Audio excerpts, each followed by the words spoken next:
प्यारे बच्चों, इस न्यूमेरिकल को तो हम सोल्व करेंगे और इसी से मिलता जुलता एक न्यूमेरिकल आपको देंगे जिसे आप करेंगे खुद से सोल्व। तो चलिए फिर कॉपी और पेन निकाल लीजिए और सोल्व करते हैं आज के अपने इस प्यारे से छोटे से इंपॉर्टेंट न्यूमेरिकल को। हमें दिया है 46 ग्राम एथेनॉल को 54 ग्राम जल में घोला गया है। एथेनॉल तथा जल के मोल अंश की गणना कीजिए। प्यारे बच्चों, हमें एथेनॉल का फॉर्मूला होता है, याद रखना, C2H5OH। सही है, एथेनॉल। इसका जो IUPAC नेम होता है वो होता है एथेनॉल और कॉमन नेम या सामान्य नाम होता है एथिल एल्कोहल। तो दोनों नेम याद रखने हैं आपको।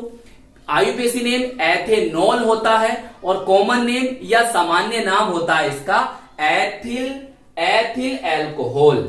सही। तो प्यारे बच्चों, हमें एथेनॉल बोले तो एथिल एल्कोहल, बोले तो C2H5OH तथा जल के मोल अंश को कैलकुलेट करना है। भाई मोल अंश को हम प्यारे बच्चों मोल प्रभाज के नाम से भी जानते हैं, मोल अंश या मोल प्रभाज, और इंग्लिश में कहते हैं मोल फ्रैक्शन। तो मोल अंश या मोल प्रभाज को हम कैसे कैलकुलेट करेंगे? हमें कौन कौन से मान पता होने चाहिए जिसके द्वारा हम मोल अंश को, किसके, एथेनॉल और जल के मोल अंश को कैलकुलेट कर सके। प्यारे बच्चों, हमें एथेनॉल और जल दोनों के मोलों की संख्या पता होनी चाहिए और यह भी पता कर लीजिए कि इन दोनों में से कौन विलेय है और कौन विलायक है। देखो भाई, समझ लो, तो 46 ग्राम एथेनॉल को 54 ग्राम जल में घोला गया। तो आप एथेनॉल को जल में घोल रहे हो, तो प्यारे बच्चों याद रखो, जिसको हम घोलते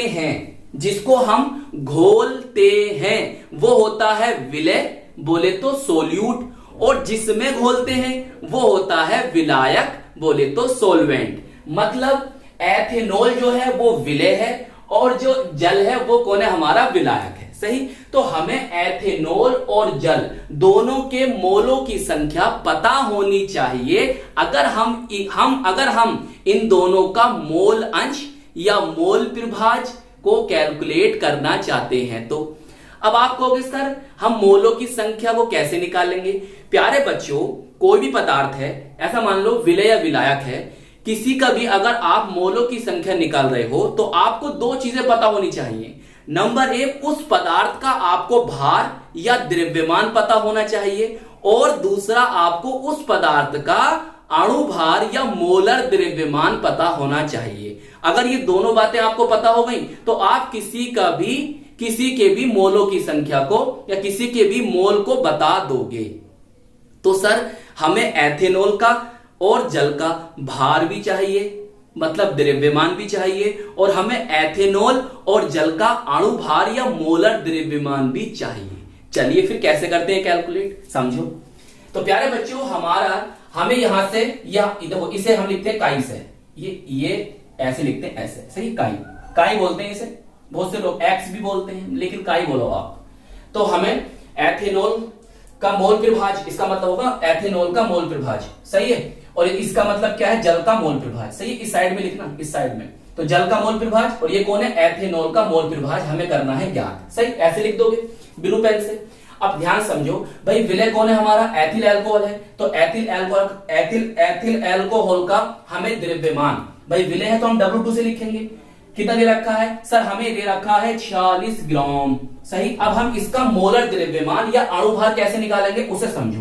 प्यारे बच्चों, ये बताओ, कार्बन का परमाणु भार कितना होता है सर, 12 होता है। और कितने कार्बन है सर, यहां पर 2 हैं, तो गुणा 2 कर दो। सही है। फिर प्लस करो। फिर हाइड्रोजन का कितना होता है, लगभग 1 मानते हैं। और कितने हाइड्रोजन सर, 5 है, गुणा 5 कर दो। ऑक्सीजन का सर 16 होता है परमाणु भार या परमाणु द्रव्यमान, और हाइड्रोजन का 1 होता है। सही है। बताओ, इतनी बात समझ में आ गई? तो जब इन्हें आप सबको जोड़ोगे तो बन जाएगा 46 ग्राम पर मोल। सही। अच्छा, अब प्यारे बच्चों, हमें इसके मोलों की संख्या निकालनी है, तो कैसे निकालेंगे, ध्यान समझो। भाई ये कौन है, हमारा विलेय है, तो हम मान लेते हैं इसे N2 मान लिया। तो हमें चाहिए क्या, विलेय का भार या द्रव्यमान बटे हमें चाहिए विलेय का अणु भार या मोलर द्रव्यमान। सही। बताओ, इतनी बात समझ में आ गई? अब आप देखो हमें दोनों चीजें पता है, कितनी प्यारे बच्चों, ये भी 46 है और ये भी क्या प्यारे बच्चों 46 है, तो कितना बना सर, बना 1। तो मतलब यहां पर आ गया हमारा N2, बोले तो एथेनॉल के मोलों की संख्या बराबर आ गई 1 मोल। सही प्यारे बच्चों, 1 मोल हमारे आ गए। बताइए इतनी बात समझ में आई या नहीं आई? चलिए अब आगे चलते हैं। इसी तरह से हमें प्यारे बच्चों विलायक कौन है? जल है। तो जल का द्रव्यमान हमें दे रखा कितना? 54 दे रखा है, 54 निकाल लेंगे, 54 ग्राम। सही। अब देखो जल का भी हमें मोलर द्रव्यमान चाहिए, क्योंकि हमें इसकी भी मोलों की संख्या निकालनी है। तो देखो जल का प्यारे बच्चों परमाणु भार कितना होता है? अरे ये तो डायरेक्ट निकाल सकते हो यार, 1 होता है। और कितने हैं हाइड्रोजन? 2 हैं। सही है। और ऑक्सीजन कितना होता है? 16 होता है। कितना आ गया? 18 आ गया। तो बस यहां पे लिख दो 18 ग्राम पर मोल। सही है, मोल। MOL भी लिख सकते हो या MOLE भी लिख सकते हो, या हिंदी में लिख लो, आपकी मर्जी है।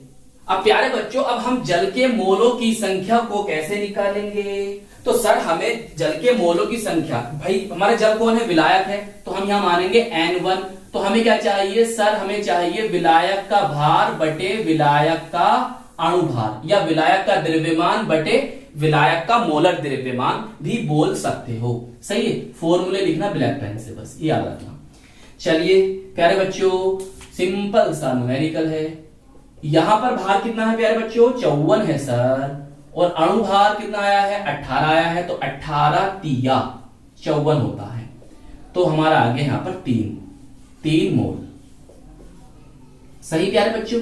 चलिए अब हम एथेनॉल और जल के मोल अंश को निकालेंगे, और इनके मोल अंश को या मोल प्रभाज को निकालने के लिए जो चीज चाहिए हमें, इनके मोलों की संख्या हमें हो गई पता।